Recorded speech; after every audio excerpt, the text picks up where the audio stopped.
Hello everyone, and welcome to another video on this, one of the last days of recording of the year. Well, let me tell you, the year has been an interesting one for Final Fantasy Brave Exvius.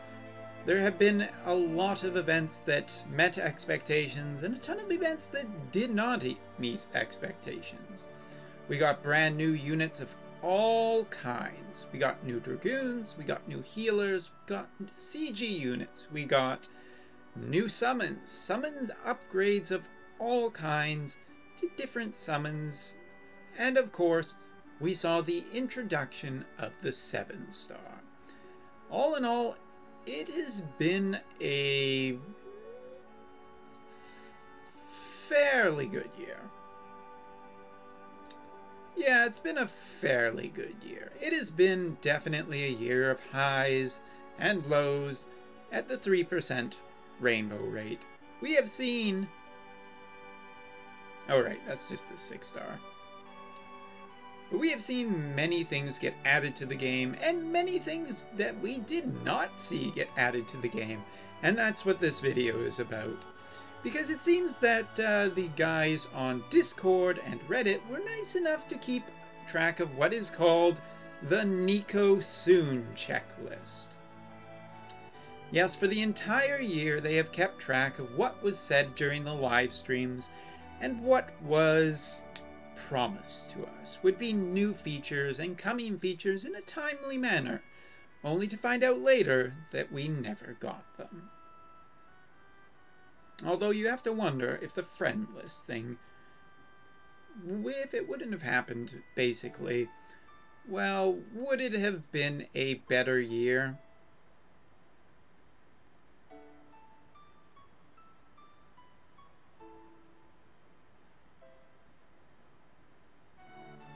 Possibly.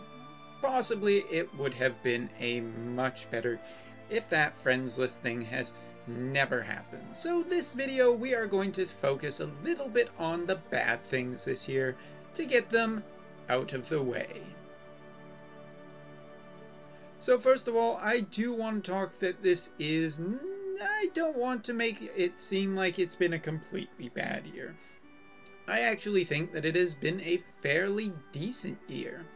We got Final Fantasy VIII, we got Sephiroth, we've got all kinds of materia, and some fairly decent events where we started to see TMRs being given away, like Dual Wield and Dual Cast, which are great for getting people into the game.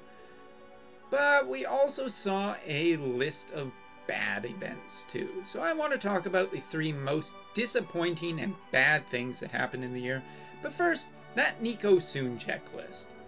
On January 1st, on the 31st of January 2017, it was announced that they would be bringing forth a a mixer style system for 100% trust units. Now they've still been talking about this on and off through the year. They talked about it the last live stream just this December. But we still haven't seen it. We still really have no idea what the final plans are, and it's not here. Use of other unit sprites. That never happened. Not even close. It hasn't been mentioned since January. Another color tier. Not entirely sure what they meant by that. Dummy customization for the dummy unit in the Farplane. That never happened. In March 24th, they talked about more achievements, which we never got. And another FF6 event. Now that was 9 months ago. That could happen in February, but for now we have no idea if that was even just a joke. Still, a moment of silence for Final Fantasy VI fans. There was supposed to be a Hirano trial where Hirano, the main producer, would be a boss, and that never happened. In April, we learned that it would be adding events to Arena with different rewards. Never happened. The ability to save party sets, gear, materia, etc. That never happened. And Coliseum Hard Mode should be coming after version 2.9. That definitely never happened. In June we saw saving equipment sets on a per party basis. Nope. Planning a mixer style system for 100% trust units. Again. Never happened. Saving equipment sets on... Oh, no, I already read that. Sorry. In July, we heard about timed jumps. And we'll get to that one. And mid-level missions, arena changes, locking party equipment, etc. after weapon upgrades, but before the end of the year. We'll talk about weapon upgrades, that's for sure. We heard in August a Terra Battle 2 collab, which, oh my god, I can't believe we heard about that in August. That just never happened at all. In October, we heard by the end of the year transparency, in other words, percent damage, number of hits, etc. Never happened. And in November, we heard about the time jumps. Now, time jumps still belongs on this list because originally they were going to make all Dragoon jumps timed. And now we have found out that that is not the plan at all. From now on, new Dragoons will have time jump abilities, such as Duke and Aranea have in their 7-star kits. Unfortunately, that means Folhin is forever left out. Moment of peace for our wind man on a chocobo. So what were the 3 worst things in Brave Exvius this year? Well...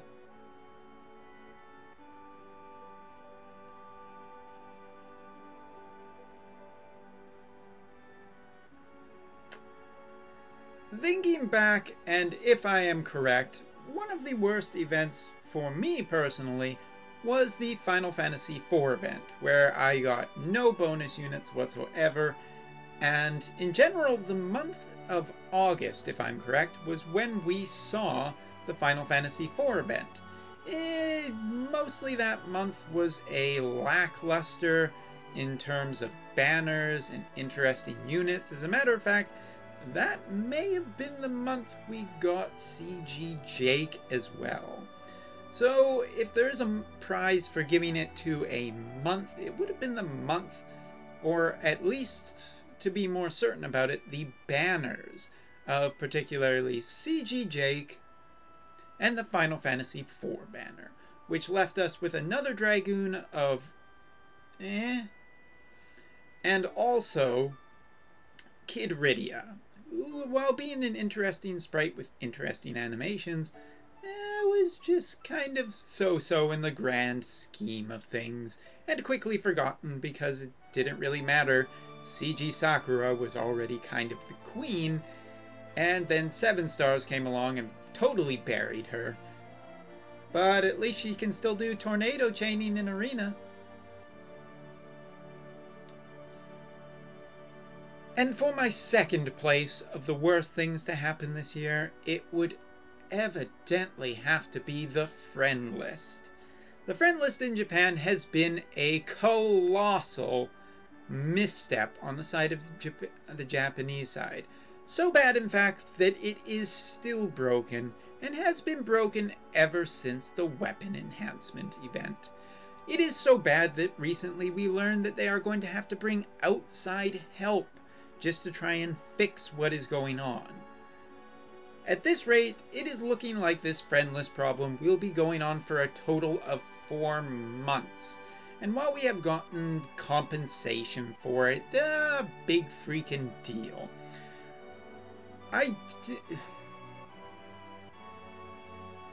The ability to not be able to use your friends and communicate with your friends and say, hey, can you put this unit up? Can you put this up?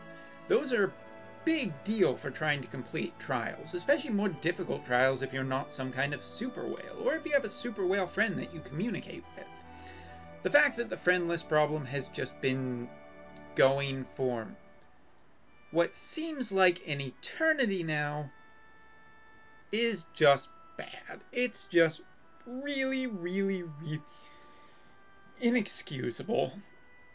And The only real question that remains about it is, how much longer can this go on? Probably a while.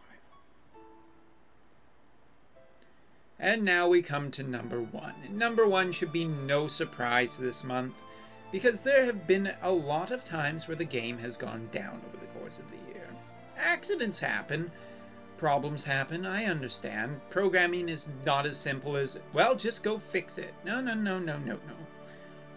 Making code for a game is very difficult, and finding what's the source of the problem is even more difficult.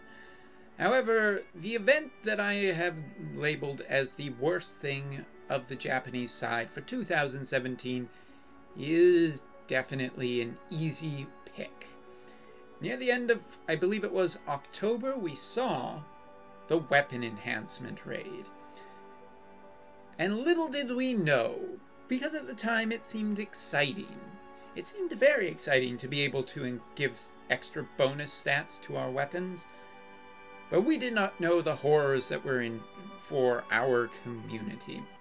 Since then, it has been the cause of the friendless bugs. It has been cause of numerous server crashes, and I don't even remember how much emergency maintenance, but it was definitely the cause of quite possibly the most emergency maintenance ever. It made the game literally unplayable at the end of October, and has still been affecting us forever. And for what? For a weapon enhancement event that most of the time, at least 70% of the time, gave you about 5% bonus to a stat on an item. And kept you re-rolling, and as it turns out, the weapon raid was just a way to fleece Lapis out of people, because there was not enough time when the weapon raid did come back and actually did work to get the max amount of bonuses, or, you know, the point system like we see in raids. There was just not enough time to get all of it without constantly refreshing. And since then, we've only seen one enhancement event, so it's only to the benefit of sword users and rod users, to which rod users, good for you. More power to the mages. But overall, it was a colossal misstep and a hugely poorly planned thing. And then the response to fix it has been incredibly slow. It was a pretty easy choice this year for what was the number 1 worst thing. Because there really wasn't an option. There really wasn't a second, like, anything that came close to what this event did to the game, and is still doing to the game. That's kind of incredible. So yes, those were my 3 worst things of Final Fantasy Brave Exvius for the entire year. And in the end of all of that, was it really a terrible year? Well, no, because I'm also going to take just a little bit of time right now and talk about the 3 things I really like the most this year. First of all, I have to give it credit to whether or not the compensation has been pretty good. We've gotten a ton of Lapis this year, and Alum did actually far more in terms of giving back to the community than I ever thought they would. Particularly, one of my favorite things of the year was the anniversary event, and not because of the anniversary gifts, the 5-star tickets were nice, but rewarding people who actually had invested money into the game. It was really cool to see that you got tickets based on how much Lapis you've actually spent in the game. So it gave more to players who have been playing for long terms, and gave even more to people who have been actually financially supporting it. There was no reason for Alum to do this, other than just to kind of do something halfway decent. So when we talk about all the bad things, you gotta remember that there were a few good things. My second favorite thing of the year was the fact that this year we finally saw the inclusion of the 2 Final Fantasies that needed to be added. Final Fantasy VII with Cloud and Sephiroth, and Final Fantasy VIII. Finally. With the addition of Rinoa, Squall, and Zell. Sorry, I had to pause for a second there to just remember how good that felt. And what's more, we saw step-up banners on the Final Fantasy VIII and Sephiroth, which made it easier for people who wanted it to get. And as it turned out, Lyra was a pretty decent I didn't get Sephiroth prize. Even though she was harder to gear, she ended up being incredibly powerful. And my favorite thing for all of this year was very, very simple. And that is only really one system. One system that has been incredibly difficult to save for because it takes essentially 5 months. But we did also get a few sets of these tickets earlier. Of course, I am talking about the Select a Unit system. The Select a 5-star base is just fantastic. It gives you the opportunity to get a unit you particularly want, or a unit, basically get them up to a 7-star or a Super TMR. The flexibility of this system is great, and it's even better that it is actually up to, oh, there it is, one more time. It is great that we have all of the most recent units available, other than collab units, because those are for a limited time. But still, this for me is kind of a big deal. If there is a unit that you really want, this helps with the fact that it's essentially a roulette system, and most of the time you're not going to get what you want.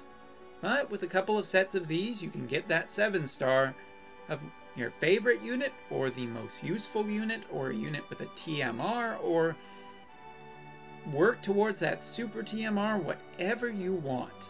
This system is definitely one of my favorite things that have been added to the game in this entire year. And so there you are. Some positives, some negatives. And there is one other thing that I want to have a moment of silence for in this incredibly sad Final Fantasy song.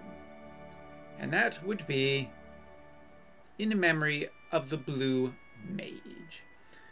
For a long time, Alum has talked about adding Blue Mages to the game, and this year we found out they just aren't going to do it.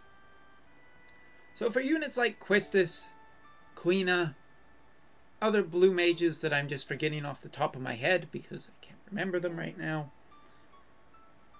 let us hope that in next 2018 they just add them as regular units with different abilities.